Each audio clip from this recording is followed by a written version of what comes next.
Everyone, good morning. कैसे हैं आप सब? अच्छे हैं ना? ओके, तो तुम सब पढ़ाई के लिए रेडी हो ना? पढ़ाई करने के लिए वेट कर रहे थे ना? Okay, today we will learn English grammar topic similes. Similes means की समानता। जैसे हम किसी को ऐसे उपमा देते हैं कि ये ऐसा है, ये उसके जैसा है, तो ये सिमिलीस अब हम यहाँ देखेंगे। ओके, सबसे पहले तो आपको अपनी ग्रामर ओपन करनी है। इसमें हमारा चैप्टर नंबर 11 ये आपको ओपन करना है। ओके, पेज नंबर है 26। ओके, मैं वेट कर रही हूँ, आप सब रेडी रहना। ओके, अपनी ग्रामर में पेज नंबर 26 पर हमारा चैप्टर है 11 similes. Okay, now ready all of you? Okay, now we will start our lesson number 11 similes. Similes means की समानता, उपमा। जैसे हम कोई एक थिंग्स को, कोई इसी को हम सिमिलरिटीज कहते हैं कि ये तो इतना बड़ा है, ये तो इतना बहादुर है। तो जैसे हम सबको ऐसे सिमिलिस कहते हैं, उपमा देते हैं, तो किसे सिमिलिस कहते हैं? ये क्या होता है? A similes is a comparison between two unlike things. ये क्या है कि टू अनलाइक थिंग्स के बीच में कंपैरिजन है। ओके, सिमिलिस में क्या होता है कि दो थिंग्स की हम कंपैरिजन करते हैं, उसके बीच में हम कंपैरिजन करते हैं। हैविंग सम कॉमन क्वालिटीज, और दोनों में कॉमन क्वालिटीज होती है। और similes makes our writing more interesting, और ये जो सिमिलरिटी है ये हमारे राइटिंग को ज़्यादा इंटरेस्टिंग बनाती है, ज़्यादा वो हमें सुनने में या फिर पढ़ने में मज़ा आता है। Okay, similes is a comparison between two unlike things having some common qualities. इसमें दोनों के बीच में सम कॉमन क्वालिटीज है और इसमें दो अनलाइक थिंग्स की कंपैरिजन की जाती है। Many adjectives can be used in phrases that show such comparisons. और ये जो हम कंपैरिजन करते हैं वो ऐसे कई एडजेक्टिव्स होते हैं जो फ्रेज के फॉर्म में होते हैं। यहाँ ये जो सब एडजेक्टिव वो है, इसे हम क्या कह सकते हैं? फ्रेज, कि उसका कुछ मीनिंग होता है, उसका पूरा सेंटेंस नहीं होता, बट उसका सम थोड़ा सा मीनिंग होता है। ये क्या है? वर्ड ऑफ ग्रुप है कि जो हमें कंपैरिजन बताता है। ये फ्रेज है जो हमें दो थिंग्स के बारे में कंपेयर करता है, कंपैरिजन बताता है। Similes are used to make our writing more interesting, और ये जो सिमिलर्स है ना, ये हमारे राइटिंग को ज़्यादा इंटरेस्टिंग बताते हैं। ओके, अब हम एग्जाम्पल पे जाते हैं। जैसे कि as busy as a bee, यहाँ पे क्या किया है कि बी मीन्स की मक्खी जैसा बिजी।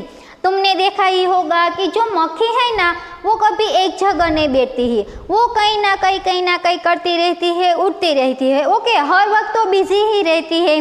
तुमने कभी मक्खी को ऐसे ज़्यादा वक्त तक बैठ के देखा है? नहीं ना, वो बैठती है ऐसे जरा से और फिर वो वापस ऐसे घूमने लगती है, तो वो ऑलवेज बिजी ही रहती है।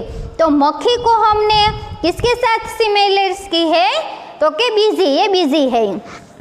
Then next example, as white as snow, बर्फ जैसा वाइट। जो स्नो होता है ना, बर्फ होता है ना, वो कैसा होता है? एकदम वाइट होता है। तो अगर हमें किसी थिंग की कंपैरिजन करनी है वाइट की, तो हमें किसके साथ उसकी कंपैरिजन करेंगे? स्नो के साथ, कि एज वाइट एज स्नो, की बर्फ जितना वो वाइट है। Okay, then as proud as peacock, अगर हमें कोई पर्सन की या फिर किसी के पर गर्व करना है तो उसको हम किसकी कंपैरिजन करेंगे? पीकॉक के साथ। ओके, पीकॉक है वह हमारा नेशनल बर्ड है और वो बहुत ही अच्छा और वेरी ब्यूटीफुल बर्ड है ना। तुम सबको भी पीकॉक बहुत अच्छा लगता है ना। तुम सबका भी फेवरेट बर्ड पीकॉक होगा। तो पीकॉक पर हमें गर्व होता है कि वो हमारा नेशनल बर्ड है, वो कितना अच्छा है, वो हमें बड़े बड़े बहुत ही सुंदर से अच्छे से फीदर भी देते हैं।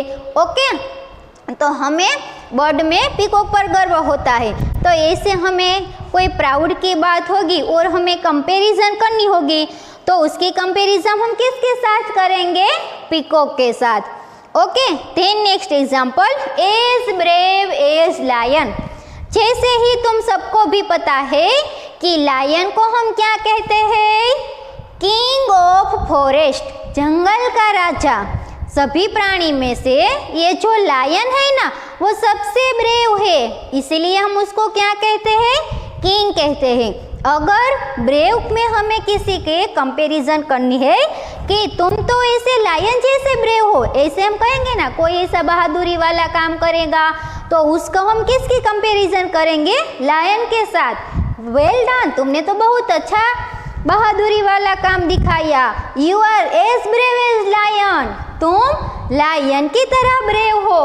ओके, इसमें दो थिंग्स की कंपैरिजन होती है। ओके, जिसको जैसे कि मुझे कहना है कि Rohan is as brave as lion, तो रोहन को हमने किसके साथ कंपेयर किया है?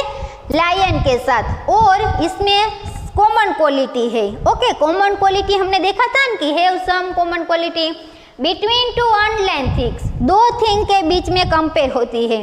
ओके, एक एग्जांपल मैं यहाँ पे लिख के आपको देती हूँ कि Mohan is as brave, sorry यहाँ पे मैं लिखूंगी तो आपको अच्छे से दिखेगा।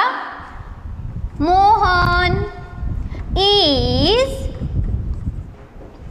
As brave as lion.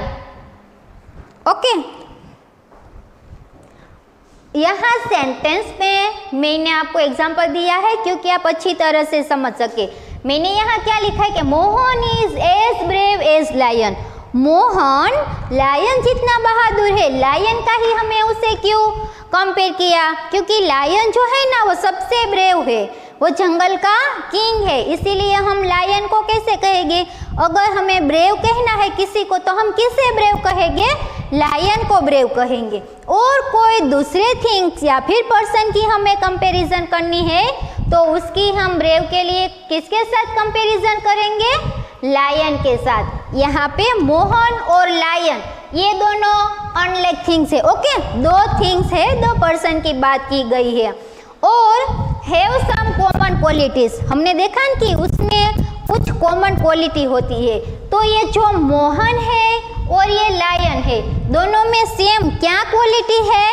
ये ब्रेव, दोनों ही ब्रेव है। ओके, तो ये उसकी कॉमन क्वालिटी है।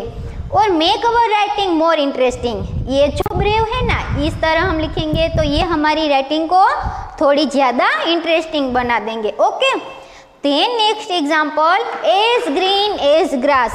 अगर हमें किसी को सबसे ज़्यादा ग्रीन कहना होगा तो हम किसे कहेंगे? ग्रास।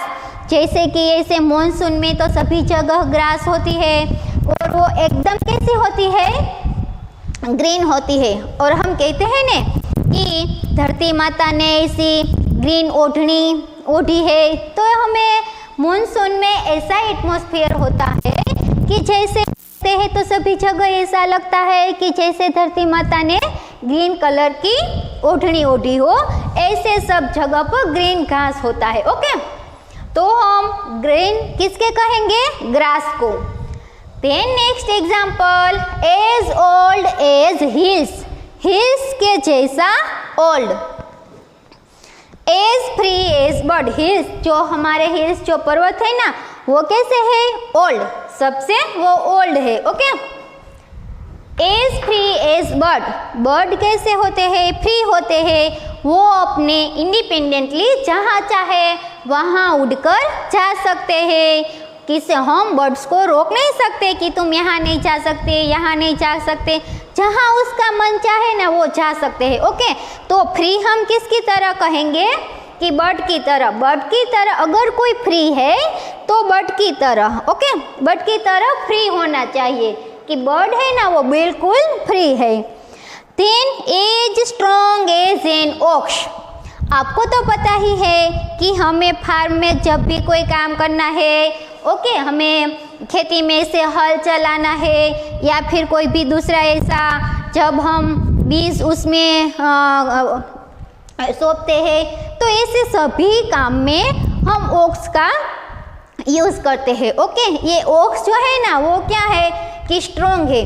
अगर हमें स्ट्रॉन्ग में से इसको कंपेयर करना है तो अगर हमें कहना है कि सबसे ज़्यादा स्ट्रॉन्ग कौन है तो हम किसके साथ उसको कंपेयर करेंगे कि ओक्स है ना उसकी तरह तुम स्ट्रॉन्ग हो।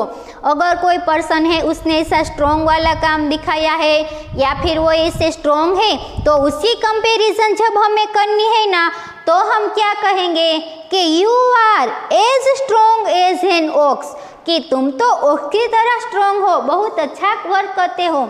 वैसे ही हमारे जो सब फार्मर है ना वो भी इतनी ही हार्ड वर्क करता है। ओके, खेती में वो बीज उगाता है, फिर उसमें पानी दिया जाता है, फिर फर्टिलाइजर दिया जाता है, ऐसे ऐसे करके उसको कितना वर्क हार्ड करना पड़ता है। ऐसे धूप में कितना उसका पसीना बहता है, फिर भी वो फार्म में काम करता ही रहता है। ओके, तो अगर फार्मर को भी हमें कहना है कि तुम ओक्स जैसे स्ट्रॉन्ग हो। अच्छा, आपको समझ में आया कि इसमें हमें दो थिंग्स की कंपैरिजन करनी है और दोनों में कुछ कॉमन क्वालिटीज़ होती है। ये भी हमने यहाँ एग्जाम्पल में देखा था कि यहाँ मोहन और जो लायन है वो दोनों अनलाइक थिंग्स है और ब्रेव है वो दोनों ही ब्रेव है। ओके, तो उस दोनों में ये ब्रेव है, ये कॉमन क्वालिटी है। अच्छा, अगर आपको किसी भी ऐसे थिंग्स की कंपैरिजन करना है दो थिंग्स की तो इसको हम क्या बोलेंगे, सिमिलीज। ओके, इसमें कुछ डिफिकल्ट नहीं है। आई होप कि आपको समझ में आ गया होगा। इसमें से एक छोटी सी ही एक्सरसाइज है तो ये आपको फिनिश करनी है। ओके, अगर आपको कुछ इसमें समझ में ना आए तो आप मुझे पूछ सकते हैं। Okay, bye.